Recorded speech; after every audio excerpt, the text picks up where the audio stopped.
Hello, my YouTube friends. Today I said I was going to talk about what my mom did for an influence. I don't have any kids. That's where we're at. I don't have any kids, and I just think this is a neat story on, let's say, me growing up. I guess you're going to say, not always a good boy. Who's always good? Who's always good?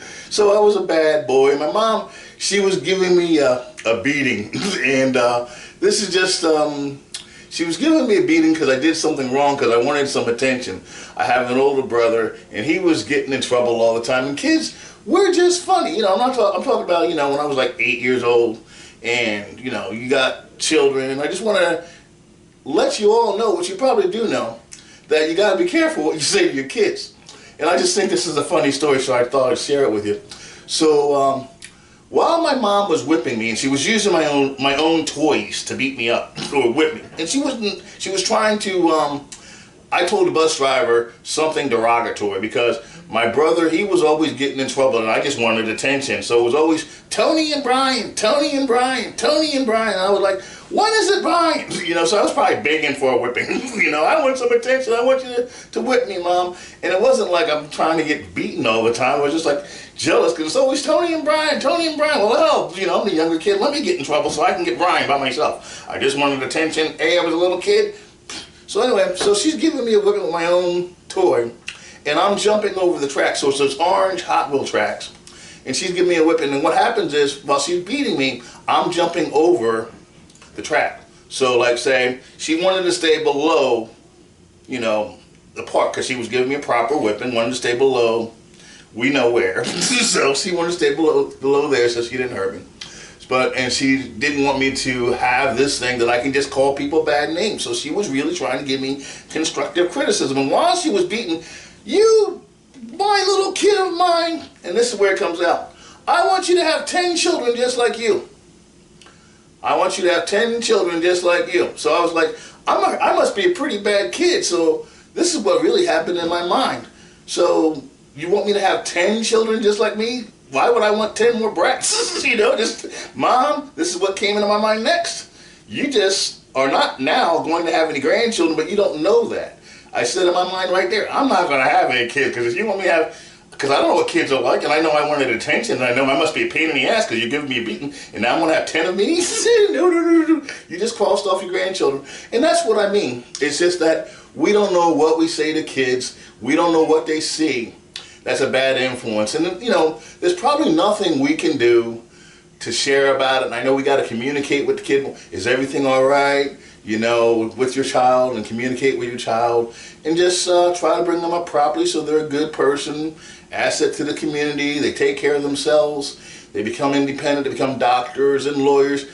Fill them up with good things. When you put in good, you get out good. If you put in bad, you get out bad.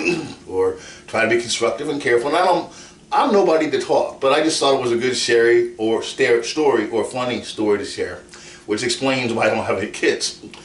And that's pretty much it. And I just thought it was something. I say, for those of us that have good kids, we got a comment section in here. You guys can tell me, or share me your stories, or what changed you or inspired you to be who you are. Like say, let's open this up that you can put in the comment section. Hey Brian, this is what happened to me as a kid. I thought it was funny. Little funny stories. It's Christmas time right now.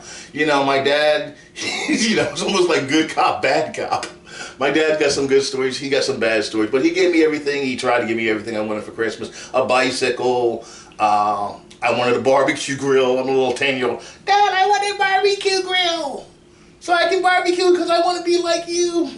That's another story. Yeah, I want to be like my dad, which is a barbecue grill. And little kids, we want to barbecue with our kids. Now my birthday's in January. One thing about January, it's too cold outside. But what does Brian want to do January 7th as my birthday's coming up? I want to barbecue outside and 10-degree weather. Okay, barbecuing in January, you don't know if there's snow outside, but for us people that are born in January, we can't play baseball, we can't play basketball, we're inside the house. You know, we can't go swimming. So that's just some of those things, and as I just think about these things, I just want to share it with you. Hope you have a great day. Hope this was just something to talk about, that we can share, or you can show me or teach me, because I can learn from you too, or other folks can, or just socializing. What changed you as a child that made you who you are? What do you think changed your child as your, what is your children going to school, or are they in college now? You know, maybe I don't have kids, maybe I wish I had a child, but I don't, and for economical reasons. But I know that I have a cousin, and she's got three children there, probably something that she cherishes. So I could be envious if you have children, and maybe, I don't know, just learn together. Hope we all learn together, and we live together, and we love each other. And that's pretty much what I'm putting out. So have a good day.